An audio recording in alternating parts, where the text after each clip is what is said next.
ഞാൻ വന്നിട്ടുള്ളത് ചൈനയിലെ ഹാൻഷോ നഗരത്തിലുള്ള വെസ്റ്റ് ലേക്ക് എന്ന് പറഞ്ഞ സ്ഥലത്തോട്ടാണ്. ഇവിടെ ഒരു ബോട്ട് യാത്ര ചെയ്യാൻ വേണ്ടിയാണ് ഞങ്ങൾ വന്നിരിക്കുന്നത്. അപ്പം ഞാൻ മാത്രമല്ല, ഇന്ന് എൻ്റെ കൂടെ എൻ്റെ കുറച്ച് ഫ്രണ്ട്സും ഉണ്ട്. നമ്മുടെ നാട്ടിലുള്ള ആൾക്കാർ തന്നെയാണ്. അപ്പോൾ അവരേത് നാട്ടുകാരാണ് അവരെയൊക്കെ ഞാൻ നിങ്ങളെ ഒന്ന് പരിചയപ്പെടുത്തി തരാവേ. ഹലോ ഹലോ, നിങ്ങൾ മലയാളികളാണോ? അതേ ഒരു മലയാളി ഇരിക്കുന്നു. ഹലോ മലയാളി, ചേച്ചി മലയാളിയാണോ? നാട്ടിലേതാ? നാട്ടിലെവിടെയാ? ചാലക്കുടി. ആരുടെ നാട്? കലാഭവമണിയുടെ നാട്ടിൽ നിന്ന് വന്ന ആളാണ്. തൃച്ചാറ്റുകുളം.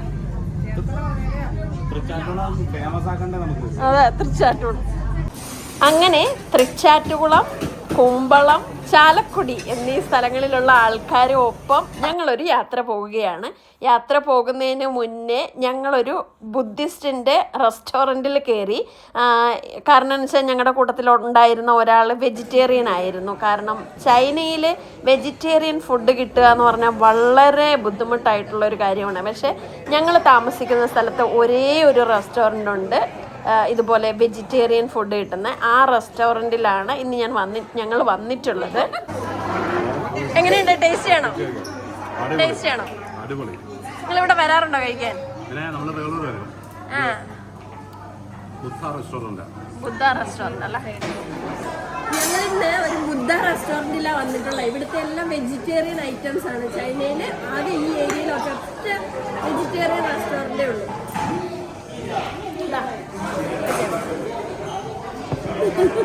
അങ്ങനെ ഞങ്ങൾ ഭക്ഷണമൊക്കെ കഴിച്ചതിന് ശേഷം ഹാൻഷോ നഗരത്തിലോട്ട് പോയിക്കൊണ്ടിരിക്കുകയാണ് കേട്ടോ. ഞങ്ങൾ താമസിക്കുന്ന സ്ഥലമായ കെച്ചോയിൽ നിന്നും ഹാൻഷോ നഗരത്തിലോട്ട് എത്താൻ വേണ്ടി 1 മണിക്കൂറോളം ദൂരമുണ്ട്. പിന്നെ നിങ്ങൾക്കറിയാമല്ലോ, ചൈനയിലെ റോഡുകളൊക്കെ അതിമനോഹരമാണ്. അതുപോലെ തന്നെ യാത്ര ചെയ്താൽ നമുക്ക് വലിയ ക്ഷീണങ്ങളൊന്നും ഉണ്ടാവില്ല കേട്ടോ. അത്രയും മനോഹരമായിട്ടുള്ള റോഡുകളാണ്. അതുകൊണ്ട് തന്നെ യാത്ര നമുക്കൊരു പ്രശ്നമേ ആയിരുന്നില്ല. ഏതൊക്കെയായാലും അങ്ങനെ ഞങ്ങൾ ഹാൻഷോയിൽ എത്തിക്കഴിഞ്ഞതിന് ശേഷം അവിടുത്തെ കുറച്ച് കാഴ്ചകൾ നിങ്ങളെ കാണിച്ചു തരാം കേട്ടോ. അങ്ങനെ ഞങ്ങൾ ഏകദേശം ഹാൻഷോ നഗരത്തിൽ എത്തിയിരിക്കുകയാണ്. അപ്പോൾ നമുക്കിവിടെ വണ്ടി പാർക്ക് ചെയ്തിട്ട് വരാം കേട്ടോ. വണ്ടിയൊക്കെ പാർക്ക് ചെയ്തിട്ട് ഞങ്ങൾ അവിടെയുള്ളൊരു പബ്ലിക് ടോയ്ലറ്റിൽ വന്നതാണ്. നിങ്ങൾ നോക്കിക്കേ, ഇവിടുത്തെ ഒരു പബ്ലിക് ടോയ്ലറ്റ് ശരിക്കും ഇത് ടോയ്ലറ്റാണ് എന്ന് പോലും നമുക്ക് കണ്ടാൽ തോന്നില്ല. അത്ര നീറ്റ് ആൻഡ് ക്ലീൻ ആയിട്ടാണ് ചൈനയിലെ ഒരു പബ്ലിക് ടോയ്ലറ്റ് ഉള്ളത്. അതുകൊണ്ടാണ് ഞാൻ ഇതിൻ്റെ ചെറിയൊരു വീഡിയോ എടുത്തത് തന്നെ. ഇവിടെയൊക്കെ ഫ്രഷ് ഫ്ലവേഴ്സൊക്കെ വെച്ച് വളരെ നീറ്റ് ആൻഡ് ക്ലീൻ ആയിട്ടുള്ള ഒരു ടോയ്ലറ്റ്. അങ്ങനെ ഞങ്ങൾ അവിടെ നിന്നും ബോട്ടിൽ കയറി. ഈ ബോട്ടിലാണ് ഞങ്ങൾ കയറിയത്. നല്ല ചൂടുണ്ട് കേട്ടോ. എന്നാൽ ഞങ്ങൾ മുകളിലത്തെ നിലയിലിട്ട് പോകാമെന്ന് വിചാരിച്ചു. അവിടെ എങ്ങനെയാണെന്ന് അറിയത്തില്ല. AC ഇട്ടിട്ടുണ്ട്, ഉള്ളിലൊക്കെ AC ഇട്ടിട്ടുണ്ട്. എന്നാലും മുകളിൽ കയറി നിൽക്കുമ്പോൾ നല്ല വ്യൂ കാണാമല്ലോ എന്ന് വിചാരിച്ച് ഞങ്ങൾ മുകളിലോട്ട് കയറിക്കൊണ്ടിരിക്കുകയാണ്. വളരെ മനോഹരമായ ഒരു ബോട്ടാണ് കേട്ടോ. നല്ല ഭംഗിയുണ്ട് കാണാൻ. അതുപോലെ തന്നെ ഇത് ഒരുപാട് പ്രത്യേകതകളുള്ള ഒരു സ്ഥലമാണ്. നിങ്ങൾ ചൈനയിലെ ഹാൻഷോ നഗരത്തിൽ വന്നാൽ മസ്റ്റായിട്ടും വിസിറ്റ് ചെയ്യേണ്ട ഒരു സ്ഥലമാണ് ഈ ഒരു വെസ്റ്റ് ലേക്ക്. വെസ്റ്റ് ലേക്കിൽ ഒരു ബോട്ട് യാത്ര നടത്തിയാലും വളരെ മനോഹരമായിരിക്കും. ഈ പെൺകുട്ടികളൊക്കെ ടിക്ടോക്ക് ചെയ്യുന്ന ആൾക്കാരാണ് കേട്ടോ. അപ്പോൾ അവർക്കൊരു ഫോറിനേഴ്സിനെ കണ്ടപ്പം അവരുടെ കൂടെ നിന്ന് ഫോട്ടോ എടുക്കാൻ അവർക്കും ഒരു സന്തോഷമായി. അതുപോലെ തന്നെ നമ്മൾക്കും സന്തോഷമായി. നമ്മൾ അവരുടെ കൂടെ നിന്ന് ഫോട്ടോ എടുത്തു. അവരവരുടെ മൊബൈലിൽ നമ്മളുടെ കൂടെ നിന്ന് ഫോട്ടോസൊക്കെ എടുത്തു. ഇവർ പിന്നെ വളരെ സ്നേഹമുള്ള ആൾക്കാരാണ്. നിങ്ങൾക്ക് എൻ്റെ വീഡിയോ കണ്ട പലർക്കും അറിയാമായിരിക്കും. അങ്ങനെ അതൊക്കെ കഴിഞ്ഞു.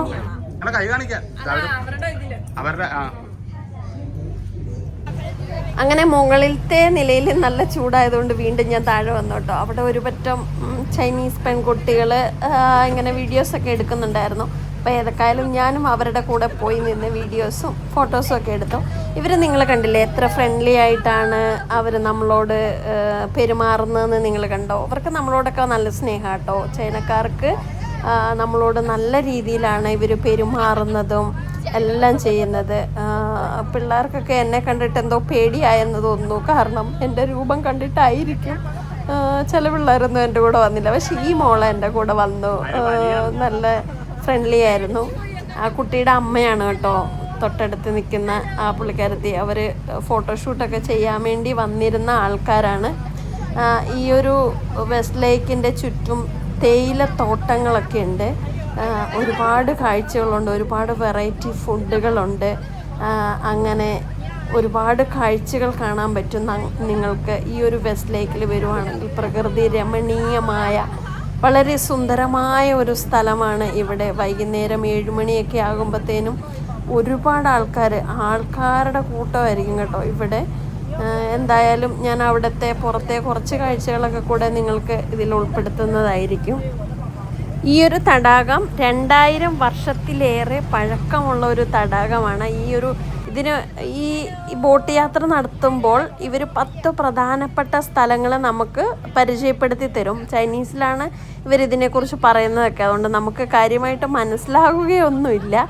എന്നിരുന്നാൽ തന്നെ ഓരോ സ്ഥലം എത്തുമ്പോൾ ഇതാണ് പ്രധാനപ്പെട്ട സ്ഥലമാണ്, ഇവിടെ ഇന്നത് കാണാൻ പറ്റുമെന്നൊക്കെ പറഞ്ഞുകൊണ്ട് അവർ നമുക്ക് കാണിച്ചു തരും. ഇവിടെ വലിയൊരു അമ്പലമൊക്കെ ഉണ്ട് കേട്ടോ, അതൊക്കെ ഇവിടുത്തെ ഒരു പ്രധാനപ്പെട്ട കാഴ്ചയാണ്. എന്തായാലും ഞങ്ങളും 1 മണിക്കൂർ നേരത്തെ ബോട്ട് യാത്ര അങ്ങനെ നടത്തി. അതിനുശേഷം ഞങ്ങൾ ഇറങ്ങാൻ സമയമായി. ഇത് നോക്കിയ ഫോട്ടോഷൂട്ട് നടത്തുന്ന നോക്കിയ ആൾക്കാർ. അങ്ങനെ ഞങ്ങൾ ബോട്ടിൽ നിന്ന് പുറത്തോട്ടിറങ്ങുമ്പോൾ അവിടെ ഒരുപാട് മനോഹരമായ കാഴ്ചകൾ നമുക്ക് കാണാൻ കഴിയും. ഇത് ട്രഡീഷണലായിട്ടുള്ള ചൈനീസ് ഡ്രസ്സ് ധരിച്ച പെൺകുട്ടികളാണ്. നല്ല വെയിലാണ്, എന്നിരുന്നാൽ പോലും ആൾക്കാരൊക്കെ അവിടെ ഉണ്ടായിരുന്നു. അങ്ങനെ ഞാനും അവരുടെ കൂടെ പോയി ഇന്നൊരു ഫോട്ടോയ്ക്കൊക്കെ പോസ്റ്റ് ചെയ്യാണ്. അവർക്കും ഭയങ്കര സന്തോഷമായി. അവരുടെ ക്യാമറമാനും അവിടെ നിന്നുകൊണ്ട് ഫോട്ടോയും കാര്യങ്ങളൊക്കെ എടുക്കുന്നുണ്ട്. അങ്ങനെ പുള്ളിക്കാരൻ ഗുഡ് എന്ന് പറഞ്ഞുകൊണ്ട് വരുന്നുണ്ട് കേട്ടോ.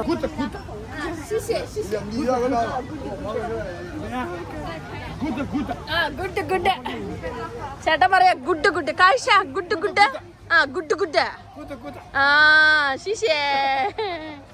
ഇവിടെയുള്ള ആൾക്കാർക്ക് ഇംഗ്ലീഷൊന്നും അറിയത്തില്ല കേട്ടോ. വളരെ ഇങ്ങനത്തെ കുറച്ച് വാക്കുകൾ മാത്രമേ അറിയത്തുള്ളൂ.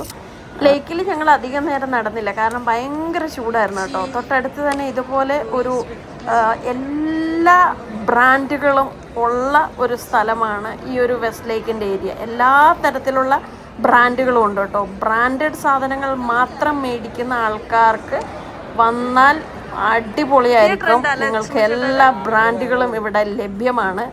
വില കേട്ടാൽ ശരിക്കും പറഞ്ഞാൽ ഞെട്ടിപ്പോവും ഗൈസ്. എന്തായാലും ഞാൻ നിങ്ങളെ ഈ ഒരു ഷോപ്പിൽ കൊണ്ടുപോയി അവിടുത്തെ ഒരു പ്രൈസ് എത്രയാണെന്നൊക്കെ ഒന്ന് ഏകദേശം ഒന്ന് കാണിച്ചു തരാം കേട്ടോ. ബർബറിയും എല്ലാം ഉണ്ട് കേട്ടോ. അപ്പം ഞങ്ങൾ അവിടെ എത്തി. എത്ര സുമേഷേട്ടാ അതിന്? 5000 രൂപ. വാട്ടർ ബോട്ടിലിന് 5000 രൂപ.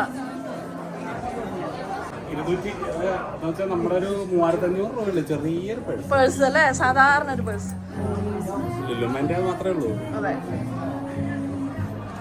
അതിനുശേഷം തൊട്ടടുത്തുള്ള ഒരു നടപ്പാതയാണ് കേട്ടോ. അവിടെ ഞങ്ങൾ വന്നു. അവിടെയൊക്കെ ഇങ്ങനെ ഇരിപ്പിടങ്ങൾ ഒരുപാട് വെച്ചിട്ടുണ്ട്. ആ ഇരിപ്പിടങ്ങളിൽ നമ്മുടെ മൊബൈൽ വെച്ചിട്ടുണ്ടെങ്കിൽ ഒക്കെ ചാർജ് ചെയ്യാൻ വേണ്ടി പറ്റും.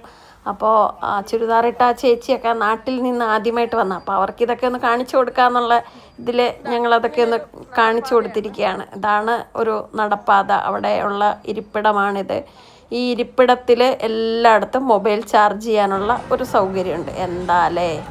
അങ്ങനെ അതൊക്കെ കണ്ടതിന് ശേഷം വീണ്ടും ഞങ്ങൾ വീട്ടിലോട്ട് തിരിച്ചു പോരാന്ന് വിചാരിച്ചു. അങ്ങനെ അവിടെ നിന്നും ഞങ്ങളുടെ കെച്ചോ നഗരത്തിലോട്ടുള്ള യാത്രയാണ്. ഏകദേശം കെച്ചോ നഗരത്തിലെത്തിയിരിക്കുകയാണ്. അപ്പോൾ ഇതാണ് ഞങ്ങൾ താമസിക്കുന്ന ഒരു സിറ്റി. അപ്പോൾ നിങ്ങൾക്ക് എൻ്റെ വീഡിയോ ഇഷ്ടപ്പെടുകയാണെങ്കിൽ ലൈക്ക് ചെയ്യുക, നിങ്ങളുടെ അഭിപ്രായങ്ങൾ കമൻറ്റ് രൂപത്തിൽ എഴുതുക. അതിന് വിമർശനങ്ങളാണെങ്കിൽ പോലും. അപ്പോൾ പുതിയൊരു വീഡിയോ ആയിട്ട് അടുത്ത പ്രാവശ്യം വീണ്ടും കാണാം. Thank you for watching.